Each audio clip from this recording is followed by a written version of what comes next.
สบายดีปะลุงสบายดีทุกหม่องทุกบอนพ่อกับซ่องน้องอ้อนคือเก่าปะลุงลงมาหน้าอีกแล้วปะลุงเลยหลังจากที่ฝนตกเศร้าสิพากันไปยามโต่งน้ำรวดปะลุงสังเกตน้ำขึ้นมาหัวพี่สิพากันไปยามโต่งปะลุงเลยเพราะว่าฝนตกแห้งน้ำล้นพอล้นหดขั้นพายปะลุง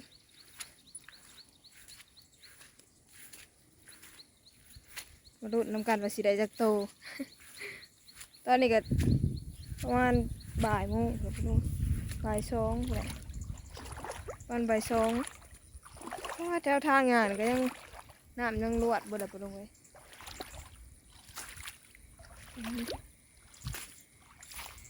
น้ำน่ะขึ้นมาสิปลาซิวน่ะมันจะสิลงให้หน้าบดปลงเลยสบายดีพี่น้องถ้าพอมันมาเกี่ยวหญ้าให้งัวเพิ่นได้ลูกนั่นแหละจุ้งบ่ได้ลงเพราะว่าลูกมันยังบ่แข็งแรงปานใด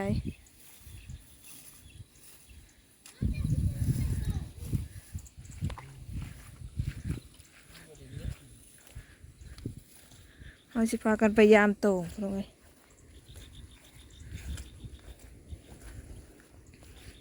เห็ดพี่ช่างถุน้ำมาลดหมดคันพายฝนตกแห้งไปเลยเด็กจะพากันได้จากโตเลยเขาก็จังเลยก็ได้เกี่ยวเลยเขาก็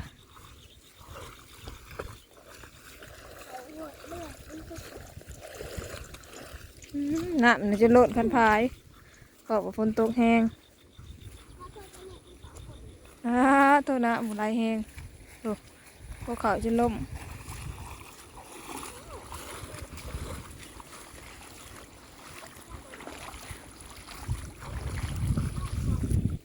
ได้ยินแต่เสียงน้ำปลุงพี่ไปตรงใหญ่เลย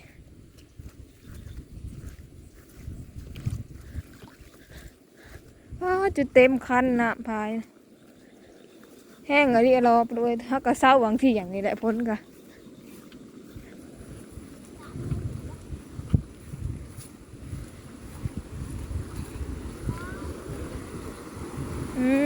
นะโคตรแห้งเลยผมน้ำไหลแห้งปลาชิลงอยู่แล้ว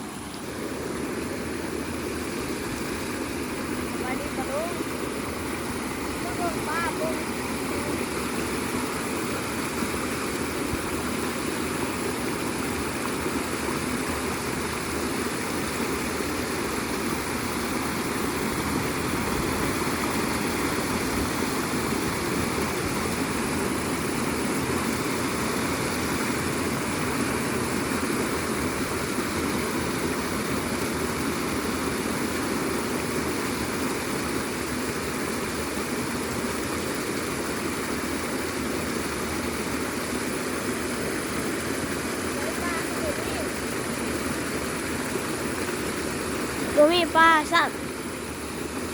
ถ้ากันย่ามแล้วก็คือเด็ดแต่ปลาถ้าก็กระปูเลย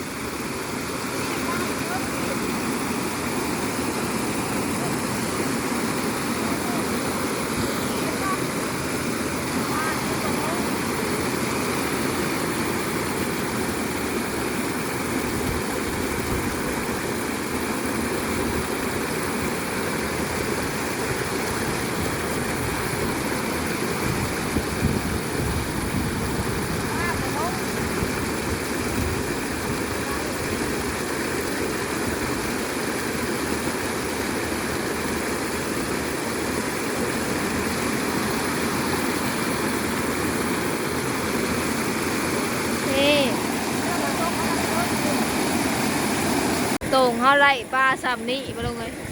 กับผู้ตัวหนึ่งเพราะว่าถ้าพ่อเขาขึ้นไปหอบก่อนนะได้เครื่องกระซ้ำมาลงเลยก็มาหอบที่สองก็เลยบ่มีบันไดสิไปเบิ่งโต่งน้อยบ้านนี้มาลงสิพากันไปโต่งที่สองต่อมาลงเลยโต่งใหญ่บ่ได้ ว่าถ้าพอเอาขึ้นไปบางได้จนเคิงกระซ้ำปะลุงปลานะปลาเลี้ยงเขานี่แหละลงมาบ้านนี้ก็เลยบ่มีปันใด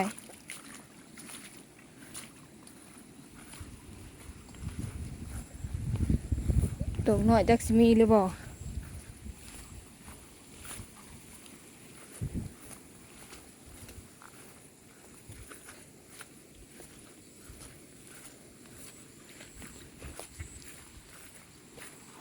พายุเขาพายกระลงไปยามตกยามตอนพอปลาลงตอดลงหลี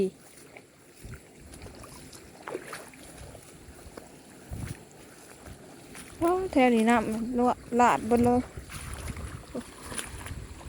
แถวทางอย่างน้ำ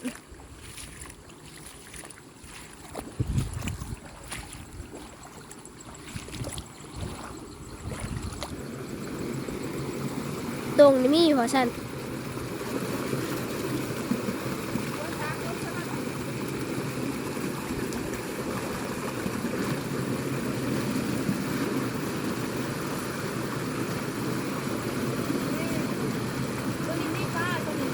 มีปลาปลาทู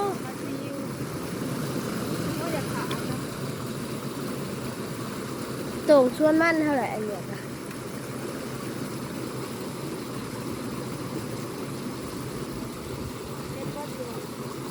อืม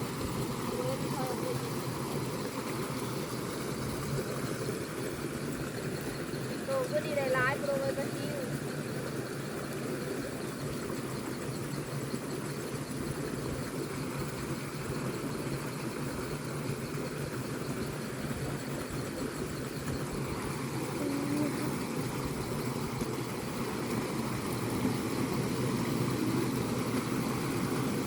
เอามาเห็ดปลาแดกโปรเลยปลาซิว เห็ดปลา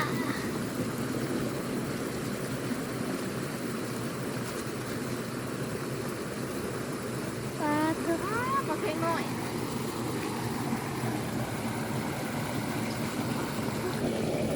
ปลาปลาลูวิดออกวิด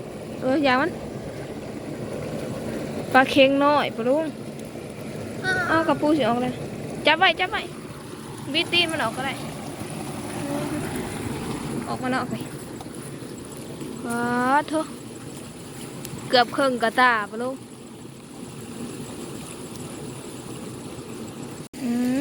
ปลาเค็งน้อยเฮานี่ได้หลายก็แล้วจักสิพากันไปเฮ็ดอะไรกิน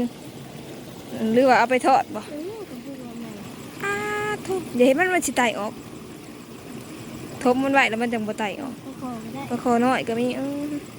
เอาไปทอดกินก็ได้ปะโดมีแต่สิไปทอดกินแล้วมันจังแซ่บจกไปจกมาพอปิ้งเห็นอะไร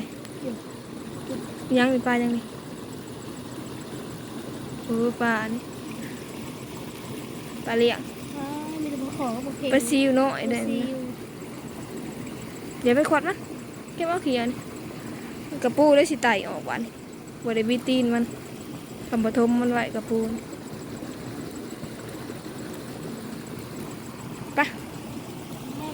พากันเมื่อแหละไปลงบัดนี้มื้อแรง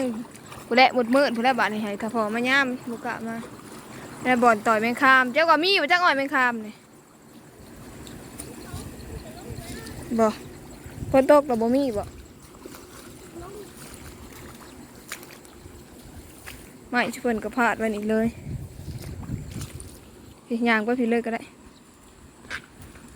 พากันเมื่อบัดนี้ไปเลยเมื่อเลือกไว้บักพริกต้นมาปลูกบักพริกไว้บักแตงเฮาเลยจักว่าหนาวบ่ได้ประจักบ่ได้ขึ้นไปเบิ่งเลยนาโนนพวกแต่กาวเฮ็ดปวกออกแล้วก็ไผ่ตัวนี้นะไปเลยแต่ปีนี้ยังบ่เห็นเลยสิพากันย่างเมื่อแหละปลาลูกมันได้ปลามันเต้นบ่เปิดมันออกบ่ได้ไปจักหา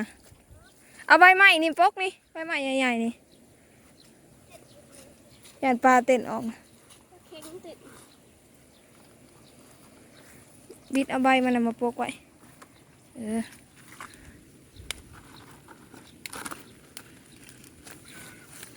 นี่เอาใบไม้ปกไว้จังสิบ่เต้น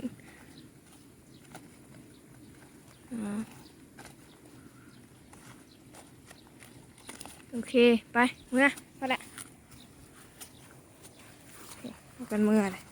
มาวันนี้ก็สิได้ลาแหละปะลุงอย่าลืมฝากกดไลค์กดแชร์กดติดตามช่องน้องอ้อนนี่เด้อปะลุงพอกันคลิปหน้าปะลุงสบายดี